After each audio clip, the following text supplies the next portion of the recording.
Hi, my sweet friends, and welcome back to Crochet Every Day with Judy. We are starting a new book today. This book is by Louisa May Alcott, who wrote Little Women and Little Men, and this one is called Under the Lilacs. Chapter 1, A Mysterious Dog. The elm tree avenue was all overgrown. The great gate was never unlocked, and the old house had been shut up for several years. Yet voices were heard about the place. The lilacs nodded over the high wall as if they said, "We could tell fine secrets if we chose," and the mullein outside the gate made haste to reach the keyhole that it might peep in and see what was going on. If it had suddenly grown up like a magic beanstalk and looked in on a certain June day, it would have seen a droll but pleasant sight, for somebody evidently was going to have a party. From the gate to the porch went a wide walk, paved with smooth slabs of dark stone and bordered with the tall bushes which met overhead, making a green roof. All sorts of neglected flowers and wild weeds grew between their stems, covering the walls of this summer parlor with the prettiest tapestry.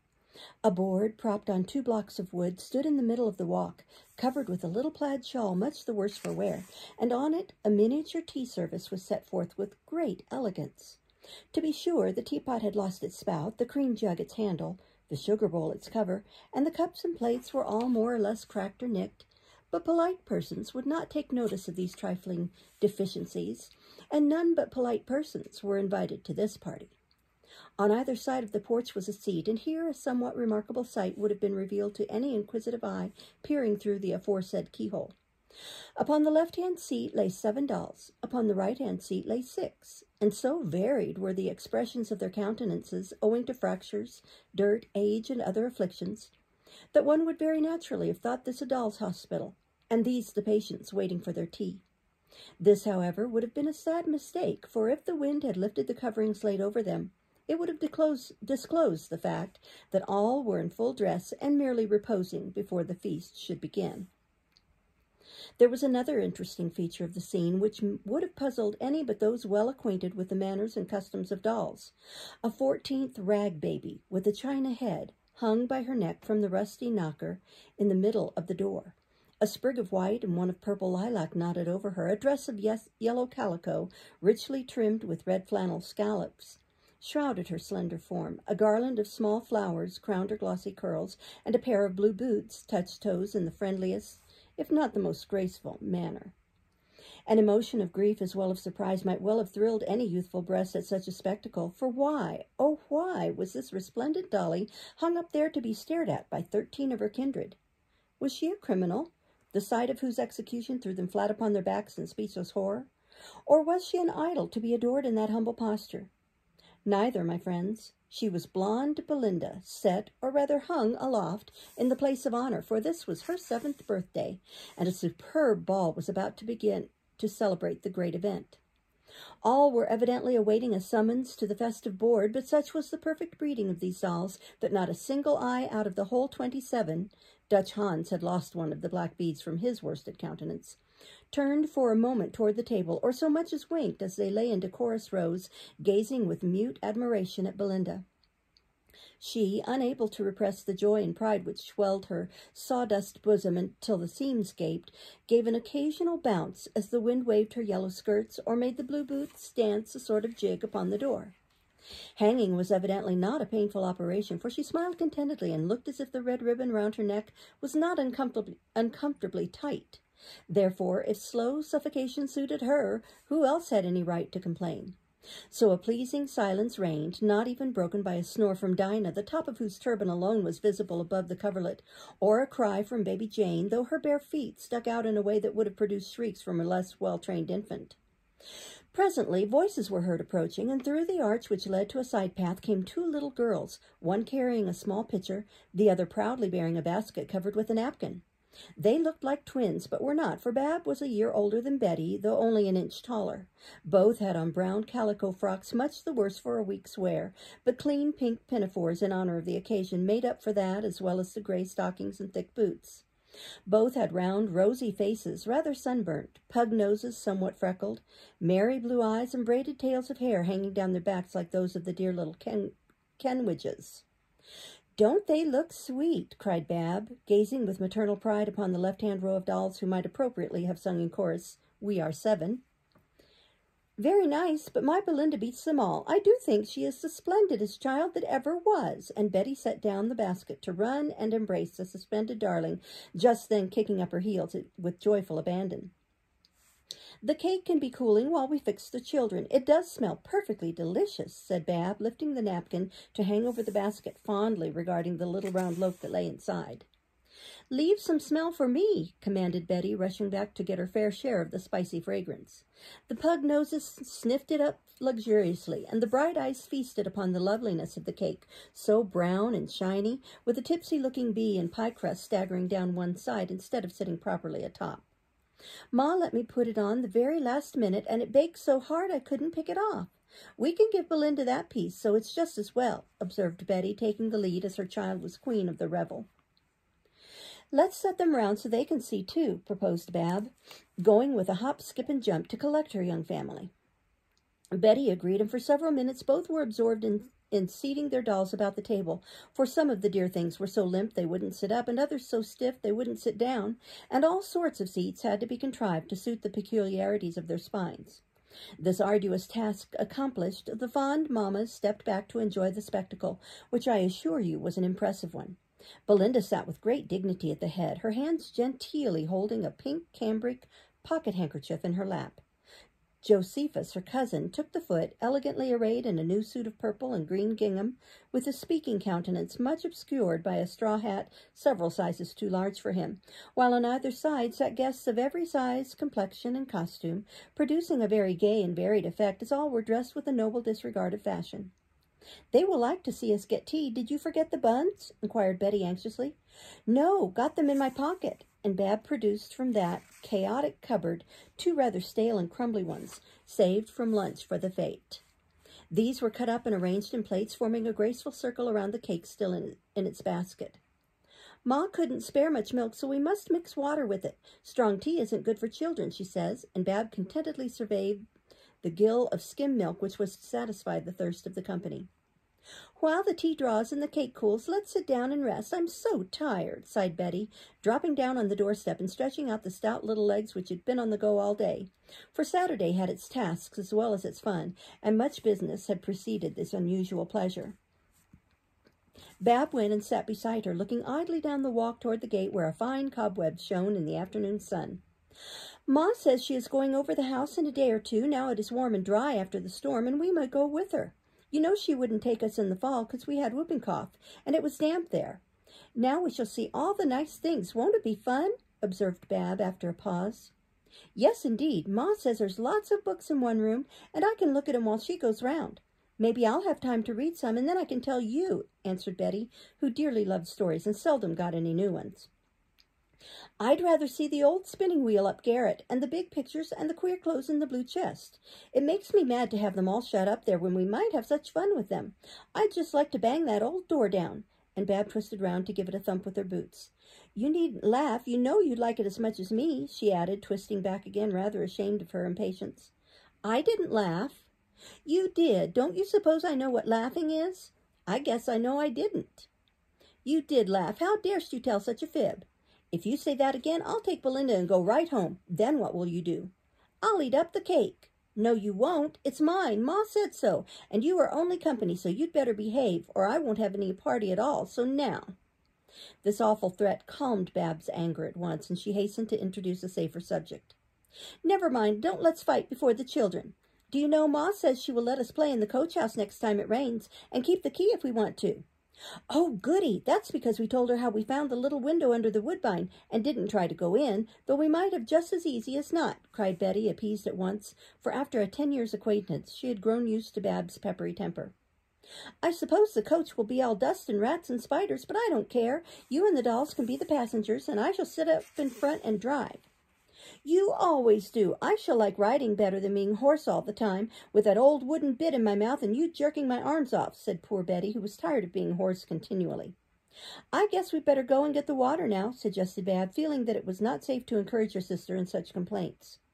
"It is not many people who would dare to leave their children all alone with such a lovely cake, and no, they wouldn't pick at it," said Betty proudly, as they trotted away to the spring, each with a little tin pail in her hand. Alas, for the faith of these two confiding mammas! They were gone about 5 minutes, and when they returned, a sight met their astonished eyes which produced a simultaneous shriek of horror. Flat upon their faces lay the 14 dolls, and the cake, the cherished cake, was gone. For an instant, the little girls could only stand motionless, gazing at the dreadful scene. Then Bab cast her water pail wildly away, and doubling up her fist, cried out fiercely, "It was that Sally! She said she'd pay me for slapping her when she pinched little Mary Ann, and now she has. I'll give it to her. You run that way. I'll run this. Quick, quick!"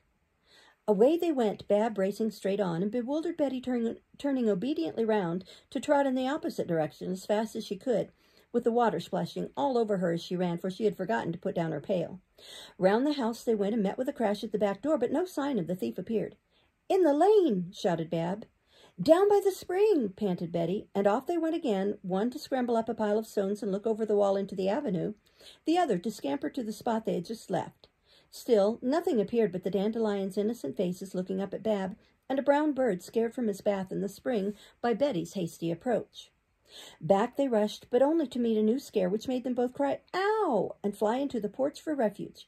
A strange dog was sitting calmly among the ruins of the feast, licking his lips after basely eating up the last poor bits of bun, when he had bolted the cake, basket, and all, apparently.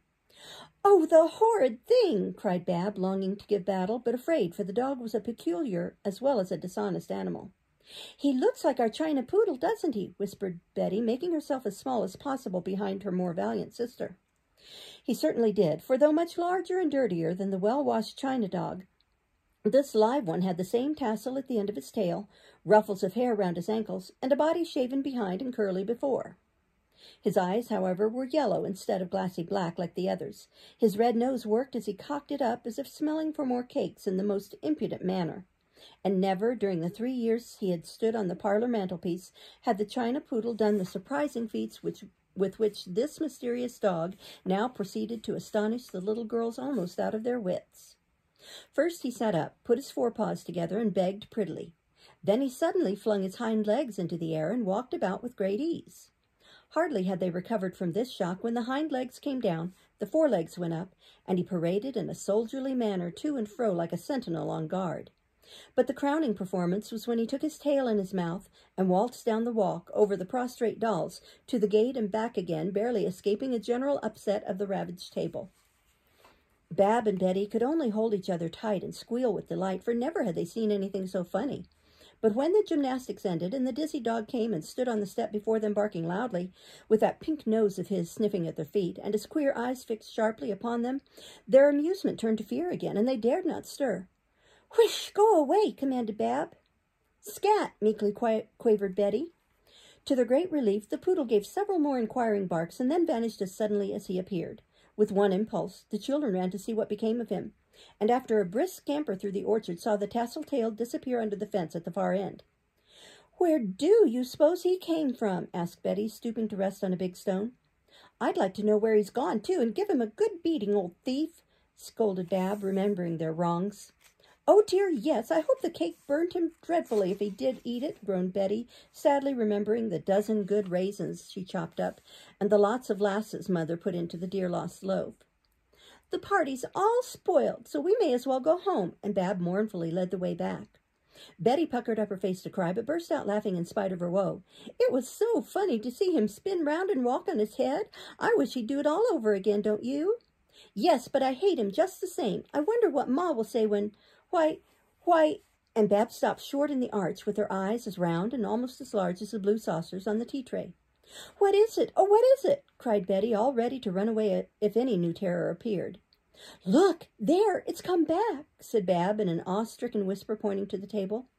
Betty did look, and her eyes opened even wider, as well they might, for there, just where they first put it, was the lost cake, unhurt, unchanged, except that the big bee had coasted a little further down the gingerbread hill. Chapter 2, Where They Found His Master. Neither spoke for a minute, astonishment being too great for words. Then, as by one impulse, both stole up and touched the cake with a timid finger, quite prepared to see it fly away in some mysterious and startling manner. It remained sitting tranquilly in the basket, however, and the children drew a long breath of relief, for though they did not believe in fairies, the late performances did seem rather like witchcraft. The dog didn't eat it. Sally didn't take it. How do you know? She would never have put it back. Who did? Can't tell, but I forgive 'em. What shall we do now? Asked Betty, feeling as if it would be very difficult to settle down to a quiet tea party after such unusual excitement. Eat that cake up just as fast as ever we can, and Bab divided the contested delicacy with one chop of the big knife, bound to make sure of her own share at all events. It did not take long, for they washed it down with sips of milk and ate as fast as possible, glancing round all the while to see if the queer dog was coming again. There, now I'd like to see anyone take my cake away, said Bab, defiantly crunching her half of the pie crust bee. Or mine either, coughed Betty, choking over a raisin that wouldn't go down in a hurry. We might as well clear up and play there had been an earthquake, suggested Bab, feeling that some such convulsion of nature was needed to explain satisfactorily the demoralized condition of her family. That will be splendid. My poor Linda was knocked right over on her nose. Darling child, come to your mother and be fixed, purred Betty, lifting the fallen idol from a grove of chickweed and tenderly brushing the dirt from Belinda's heroically smiling face. She'll have croup tonight as sure as the world. We'd better make up some squills out of this sugar and water, said Bab, who dearly loved to dose the dollies all round. Perhaps she will, but you needn't begin to sneeze yet awhile. I can sneeze for my own children, thank you, ma'am, returned Betty sharply, for her usually amiable spirit had been ruffled by the late occurrences. I didn't sneeze. I've got enough to do to talk and cry and cough for my own poor dears, without bothering about yours, cried Bab, even more ruffled than her sister. Then who did? I heard a real-life sneeze just as plain as anything, and Betty looked up to the green roof above her, as if the sound came from that direction. A yellow bird sat swinging and chirping on the tall lilac bush, but no other living thing was in sight. Birds don't sneeze, do they? Asked Betty, eyeing little Goldie suspiciously. You goose, of course they don't. Well, I should just like to know who is laughing and sneezing around here. Maybe it is the dog, suggested Betty, looking relieved. I never heard of a dog's laughing except Mother Hubbard's. This is such a queer one. Maybe he can, though. I wonder where he went to. And Bab took a survey down both the side paths, quite longing to see the funny poodle again. I know where I'm going to, said Betty, piling the dolls into her apron with more haste than care. I'm going right straight home to tell Ma all about it. I don't like such actions, and I'm afraid to stay. I ain't, but I guess it is going to rain, so I shall have to go anyway, answered Bab, taking advantage of the black clouds rolling up the sky, for she scorned to own that she was afraid of anything. Clearing the table in a summary manner by catching up the four corners of the cloth, Bab put the rattling bundle into her apron, flung her children on the top, and pronounced herself ready to depart. Betty lingered an instant to pick up odds and ends that might be spoiled by the rain, and when she turned from taking the red halter off the knocker, 2 lovely pink roses lay on the stone steps. Oh, Bab, just see, here's the very ones we wanted. Wasn't it nice of the wind to blow 'em down? She called out, picking them up and running after her sister, who had strolled smoothly along, still looking about for her sworn foe, Sally Folsom. The flowers soothed the feelings of the little girls because they had longed for them and bravely resisted the temptation to climb up the trellis and help themselves, since their mother had forbidden such feats, owing to a fall Bab got trying to reach a honeysuckle from the vine which ran all over the porch. Home they went and poured out their tale to Mrs. Moss's great amusement, for she saw in it only some playmate's prank and was not much impressed by the mysterious sneeze and laugh. We'll have a grand rummage Monday and find out what is going on over there, was all she said. But Mrs. Moss could not keep her promise, for on Monday it still rained, and the little girls paddled off to school like a pair of young ducks, enjoying every puddle they came to, since India rubber boots made wading a delicious possibility. They took their dinner and at noon regaled a crowd of comrades with an account of the mysterious dog who appeared to be haunting the neighborhood, as several of the other children had seen him examining their backyards with interest. He had begged of them, but to none had he exhibited his accomplishments except Bab and Betty, and they were therefore much set up and called him our dog with an air. The cake transaction remained a riddle, for Sally Folsom solemnly declared that she was playing tag in Mamie Snow's barn at that identical time. No one had been near the old house but the 2 children, and no one could throw any light upon that singular affair. It produced a great effect, however, for even Teacher was interested and told such amazing tales of a juggler she once saw, that doughnuts were left forgotten in dinner baskets and wedges of pie remained suspended in the air for several minutes at a time, instead of vanishing with miraculous rapidity as usual. At afternoon recess, which the girls had first, Bab nearly dislocated every joint of her little body trying to imitate the poodle's antics. She had practiced on her bed with great success, but the woodshed floor was a different thing, as her knees and elbows soon testified. "It looked just as easy as anything. I don't see how he did it," she said, coming down with the bump after vainly attempting to walk in her hands. "My gracious, there he is this very minute!" cried Betty, who sat on a little woodpile near the door. There was a general rush, and 16 small girls gazed out into the rain as eagerly as if to behold Cinderella's magic coach, instead of one forlorn dog trotting by through the mud. "Oh, do call him in and make him dance," cried the girls, all chirping at once, till it sounded as if a flock of sparrows had taken possession of the shed. "I will call him. He knows me," and Bab scrambled up, forgetting how she had chased the poodle and called him names 2 days ago. He evidently had not forgotten, however, for though he paused and looked wistfully at them, he would not approach, but stood dripping in the rain with his frills much bedraggled, while his tasseled tail wagged slowly and his pink nose pointed suggestively to the pails and baskets, nearly empty now.